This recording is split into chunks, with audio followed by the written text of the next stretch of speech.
Hey.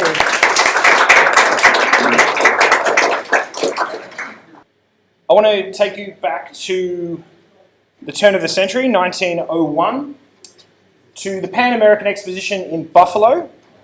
Now I'm going to talk at first about a range of artifacts that I think some of you are very aware of, and then I want to talk to you about my practice and my research and where it goes from there. The Pan American Exposition at Buffalo was very important in terms of media entertainment technology, partly because it was one of the first expositions to use electricity en masse.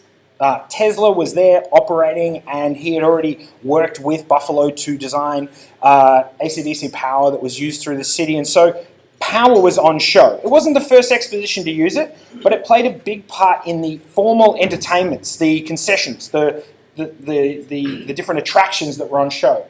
And a really important piece of entertainment history that was on show at the fair was A Trip to the Moon, which was an indoor immersive entertainment which utilized a whole range of technology, from moving panoramas or cycloramas, sorry if the nomenclature is wrong, but it utilized animatronics, so electric motors to drive a moving vehicle or to simulate a moving vehicle. In this case, the ride worked in ushering in a bunch of audiences onto a giant ship. It rocked them backwards and forwards, it created the illusion of wind, and whilst doing this, moving cycloramas moved on the outside to give the illusion that this ship was actually taking off, as this illustration suggests, above Buffalo and towards the moon, hence A Trip to the Moon. What was interesting about this attraction, which differed from a lot of the panoramic and cycloramic attractions that had existed beforehand, was that this was based on a fictitious narrative, one that was based in reality, but conceptually and figuratively took off and left reality, taking its audience to the moon. So it used a range of different technology for the first time. This piece of entertainment history is important for a range of reasons. I want to look at it as a piece of intermediality, and also as the birthplace of something that I'm really passionate about, which is a format for popular entertainment called the dark ride. So if we look at which media was at play in this example, we've got the panorama. There's just an image that we've seen actually a lot this weekend. So we have physical objects, we have the illusion of movement using immersive imagery, but we also have a very British tradition of animatronics to create a haptic response or a feeling of movement. So the undulating track of the traditional British switchback, which is a bit like a kind of merry-go-round, was similar technology that was utilized in this attraction, so together with the cyclorama. So at this time, at the turn of the century, you've got a lot of hybrid media happening. It's a very exciting time. You've got great access, great bodies of text that are being used. You've got things like the Phantom Ride, where projection technology is utilized inside a thematic space. So in this case, a hallway that's made maybe to look like a train carriage with the projection of a train journey on the front. Frederick Thompson was the designer of A Trip to the Moon, and he based the narrative for that on Jules Verne's popular text, Un Voyage dans la Lune, which is most popularly known for its cinematic invention, which was later that year. So it came after this popular piece of immersive entertainment. So what we see is the influence of technological hybrid media, possibly on cinema. A Trip to the Moon would be taken from the Buffalo World's Fair and would become a staple of a new park to be built at Coney Island in New York, which was named after the ride, and it was called Luna Park. So even though the George Méliès film A Trip to the Moon, or Un Voyage dans la Lune, is very popular amongst cinema audiences, Frederick Thompson's A Trip to the Moon, his hybrid piece of entertainment, also was incredibly famous and was made independently of that piece of media. Now, nothing that I've told you is particularly new. That's the background to my talk.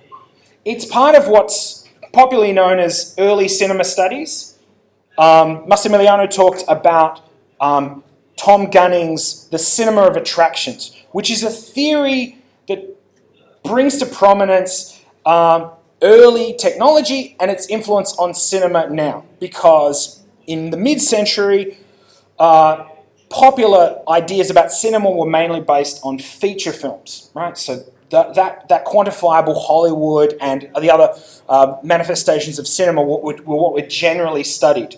But early cinema studies brings to the fore the influence of the stuff that we've been talking about over the last 2 days. Things like cycloramas, panoramas, phantom rides, and a list of others there, including magic lanterns, which we have some experts in here. I'm also bringing into that mix things like scenic railways and theatre and cabaret. But these are all well studied, and their influence on contemporary cinema is evident. The big problem is that we look at the cycle of media, the evolution of media, as a sort of a tunnel, where at one end, pre-20th century, we see the influence of all of these hybrid media, and at the other end of the pipe, we see digital technology. Things like IMAX, virtual reality, 4D cinema, escape rooms, and of particular interest to me, computer games, installations, and haunted attractions, all of which are huge pieces of media today. But the study of early cinema, whilst it was revolutionary and whilst it changed the way we think about what cinema and technology can be, there's a period in the middle there that doesn't address some of the key components of early technology, the visceral qualities of the cyclorama, of the phantasmagoria. And those are the immersive qualities, the ability to make you feel like you are there.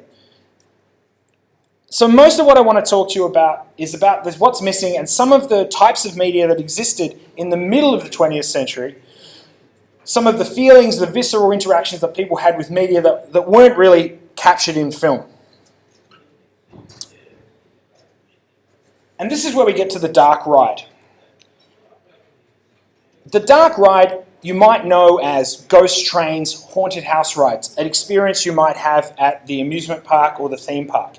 It's really a catch-all for all sorts of indoor, ride-based entertainment where there's a journey involved. It's an archetypal piece of immersive media, but it's not really written about. So I want to propose that dark indoor experiences, like a trip to the moon, have all of the characteristics that we utilize in contemporary immersive media and have done so all the way through the last century. And I've studied those that exist now and that have existed through the last 20th century, and I've noticed a consistency in 6 different characteristics, which make the dark ride, the immersive indoor experience, part of the trajectory of new media that we see in virtual reality, in IMAX, in 4D cinema, and in computer games. So the dark ride has a journey, it has fully controlled lighting, it has optical illusion. Again, I've specifically made this talk to what's similar with the cyclorama and the panorama. As I see some of the examples I'm going to show you as part of that tradition, but it also has haptic feedback. So that is the sense of being touched or moved along with the story. Yeah? Triggered sound and 360-degree scenes. So these are 6 components that you need to build an immersive piece of media. From 1901 onwards, we've got Frederick Thompson's incredible piece of media, which was shared and toured and thousands of people rode on, right? But it's quickly become kind of forgotten about because of a whole bunch of cinematic versions of the same story. But at the time, there's a revolution going on at amusement parks all across America and in a little bit in the UK. Parks called trolley parks utilise tram lines. So transportation was designed to take people to amusement parks in small towns. And those parks would feature all sorts of rides. But at the turn of the century, because of electricity, because of the ability to coordinate light, right, in innovative ways, we see rides like river caves rides, which bear a lot of similarities to the aims and objectives of the panorama. Here we have an indoor experience where you get onto a moving cart, either in water or on dry land, and you go through a series of dioramas. What's important is that this is a format that was replicated across countries. This is in Kennywood, just outside of Pittsburgh. It's still there today in Kennywood, just outside of Pittsburgh. The things that I'm not going to talk about today are the thematic elements that I really would love to talk about. The haunted, the horror, the devil, the demons. We're not going to talk about that. I want to focus on the format, yeah? Because I guess that's what we're going to talk about today. So the old mill became a medium, a format, a way to communicate ideas in space, an extension of the cyclorama. It used electricity, triggered lighting, things that we see today in popular entertainment, but it was a very early adopter. There were two major versions that are still in existence. One is in Blackpool in England, which was built in 1908, and the other in Kennywood. Both you can still go and ride. The experiences that you went on, were quite different. But what was common is this idea of traversing through a new space, 360 degrees of immersion and sound, and the idea that it was, a format, not just a sort of a ad hoc. So the dark ride, it was a distributed format, and it became more so in the late 1920s, 1930s, where this idea of a dark, immersive experience was solidified into something that was mass-produced. Leon Cassidy and Marvin Rempfer were two inventors from New Jersey, and they built a system and patented it. It was called the Amusement Railway. It was a system that could work indoors. It was triggered. It could offer a very small visual experience in a short amount of space.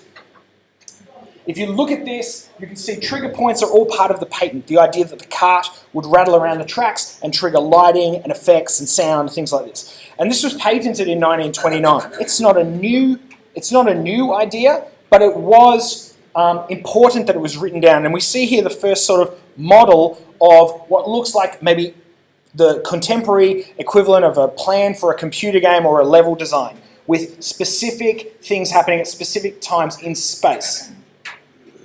Okay, so carts would be designed to offer certain types of images and to control, in this case, the amount of the 360 degree of image making installation could be seen. So these Art Deco carts would actually trim the vision. So if you imagine you build a 360 degree space, but you have a rotating cart on a track, which meant that you could attract people to different parts of the image.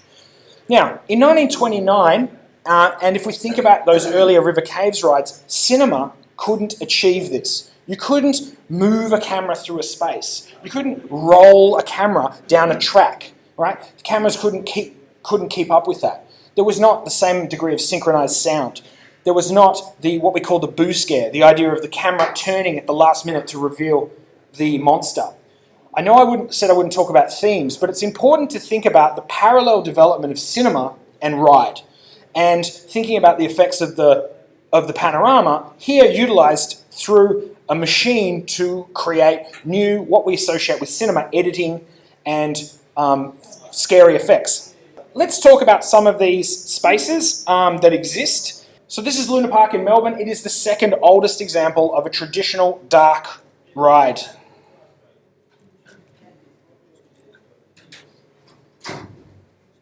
Now, as a part of this research, I've travelled to every single remaining dark ride on Earth. There are a very few. There's around about 16 traditional dark rides. So I make the contention that traditional is pre-digital. So everything before the mid-80s is a traditional antique or heritage dark ride. And I've tried to travel to each of those places and to ride them. And as a twist to this sort of piece of research, the only way to archive a space which is experiential, which is not able to be captured simply by photographing it or plotting it out or 3D rendering it, is to actually attach a series of virtual reality cameras to the ride itself. Which is why, is it Ricardo? Ricardo?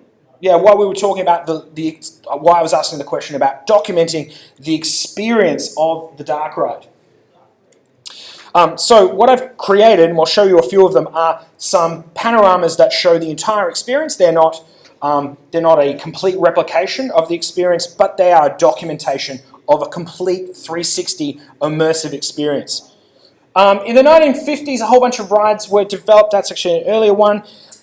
This guy, Bill Tracy, developed almost 60 unique, so individually crafted dark rides across the country. And there's no book about this person. There's not even a Wikipedia entry about his work, even though he developed this sort of media which you can relate to, which you've seen before. This is in Ocean City, Maryland. There we go.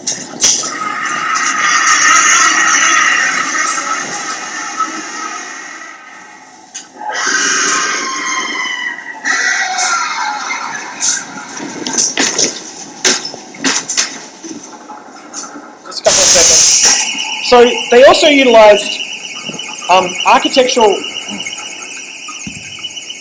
They utilised their space as well, and so they had parts of them where they exited onto balconies and revealed beach scenes like that, and then entered again. Now, what you're looking at is obviously the panoramic. You're looking at the panoramic vision here. Most people can access this sort of footage online, and I've travelled around also capturing some of the stories about the people who make and maintain these rides. So there's a map of the final 15 left in the USA. We have one in Denmark, one in the UK, and Germany has a range that I'm yet to kind of bring in research there, and obviously one in Melbourne, Australia. So there were thousands and thousands of these rides all across the world, and they've completely gone without any documentation. So we don't have the Ottoman kind of book about dark rides, even though I would profess, and hopefully if I get my ass into gear, I will get to documenting in a formal capacity the importance of this popular entertainment.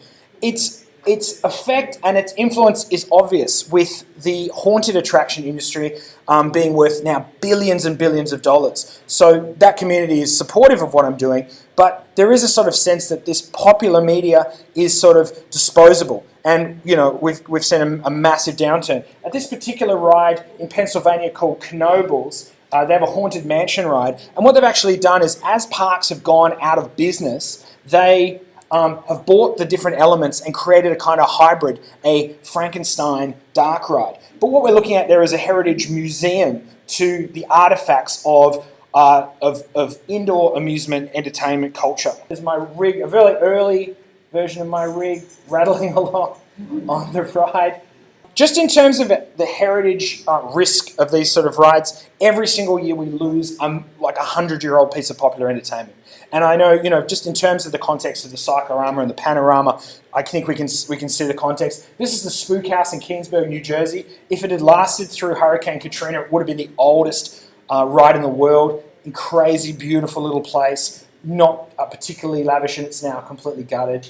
I've worked with people. This is a ride in the Panhandle in Florida, in Panama City Beach, and I've worked with a guy who actually bought this old ride to help to document what he has done with it, because he's rebuilt it. I've remodeled it in 3D completely, and you can see a lot of these projects on the Dark Ride project, which is my archive of this media.